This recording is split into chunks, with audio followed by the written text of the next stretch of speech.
Mr Acting Deputy President. As Leader of the Nationals in the Senate, I rise to support the motion and especially the comments of Minister Payne earlier in this place. The images coming out of Afghanistan have been extremely confronting and distressing for people across the world. Just as distressing as the images of the planes flying into the World Trade Centre were on the 11th of September 2001. Any Australian who was alive on that day would remember exactly where they were when the reports of what was occurring in New York and Washington broke on our news networks. It was a never-before-seen attack of terror on the Western world. In response, Prime Minister John Howard invoked the ANZUS Treaty for the first time, and we stood with our American friends in their time of need. Australia became part of the NATO-led mission and entered Afghanistan to contribute to the fight against terrorism. We worked alongside the United States, NATO and the international community to hunt down Osama bin Laden and those responsible for the attacks on September the 11th, and to eliminate al-Qaeda's capacity to stage more attacks on the West from Afghanistan. And that was achieved. That mission was accomplished. Almost 39,000 selfless, brave Australian Defence Force men and women made Australia a safer place and saved Australian lives through their service in Afghanistan and completing that mission. Many returned home with physical injuries and mental wounds, and some will never heal. Tragically, 41 of our brave soldiers did not make it home, and they paid the ultimate sacrifice in service of our nation. They did not die in vain, and we will never forget them, and will continue to honour them each and every day.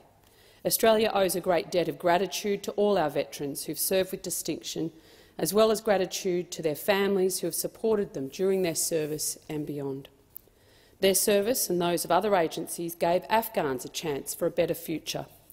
Afghans gained increased access to basic health care and electricity. We saw reduced maternal mortality rates, rises in life expectancy, and the participation of women in politics and girls attending school. A generation of young Afghans were given hope. They were educated as a result of our efforts in that place.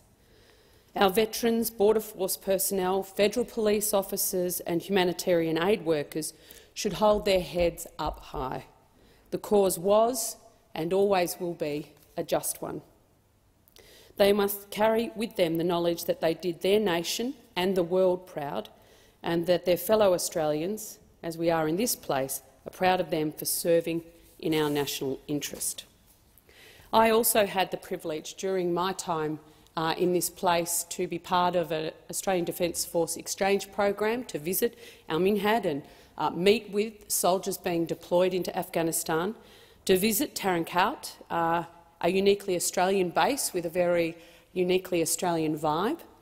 I was able to also visit Kandahar, where things were a bit hot and heavy, and we had to, during a siren, we had to run through the appropriate behaviours, drop to the floor, etc. And in that period of time, there was a very, well, I thought he was very young, he's probably nearly 30, a young Australian soldier who, the poor thing, was tasked with looking after this group of MPs. And I asked him, how was it? And he felt very, very privileged and proud to be serving in the ADF at a point in time where he could see active service. And it was indeed his fourth tour, voluntarily. And I have often thought of this young man and his approach to service in the years past. He knew what the mission was. He knew what his job within that mission was. And he was very, very proud to serve his country, as I was to meet him. And I wish him well wherever he is today. Heartbreakingly, though, the hope that we and our allies instilled in the Afghan people is now in doubt. The Australian government is responding to the rapidly evolving situation in Afghanistan, and it remains a highly volatile and dangerous environment.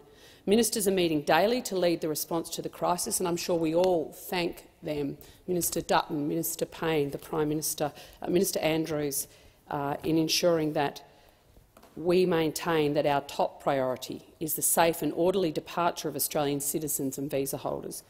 The Taliban must ensure the safe and orderly departure of those who wish to leave. The Taliban also must meet the commitments that they've made to the international community on the participation of women and girls in the broader Afghani community, of the commitment to education, and to ensure that never again will Islamic extremism be able to take hold within its borders to wreak havoc on the world. We've not forgotten the Afghans who supported our troops over the last 2 decades, and we'll not forget the Afghan people. The Prime Minister has instructed the ADF to extract Australians and their Afghan colleagues, and our forces are working with US counterparts to support multinational efforts to ensure those wishing to leave Afghanistan can do so safely. Since the 18th of August, alongside our allies, we've facilitated the safe evacuation of over 1,000 people from Kabul in some of the most extreme conditions our forces have operated in. This is in addition to the more than 8,500 Afghans who have been resettled in Australia since 2013. The Australian government has also announced that an initial 3,000 humanitarian places will be allocated to Afghan nationals within Australia's overall annual humanitarian program.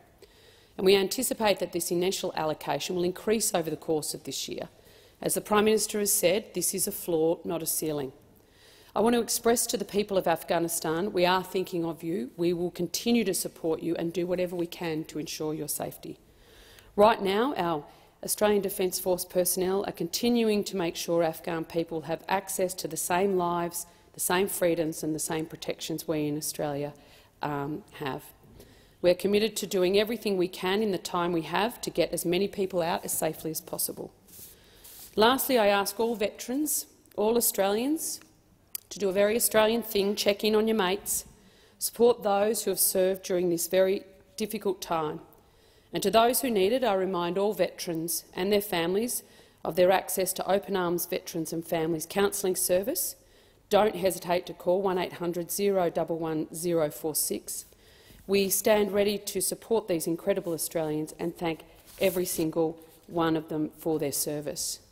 I'm confident that our efforts as a nation in Afghanistan meant a safer world, meant a safer Australia. And our decisions as a government have always been taken in the national interest and will continue to do so. All in this place thank those for their service and for the contribution that they made on our behalves.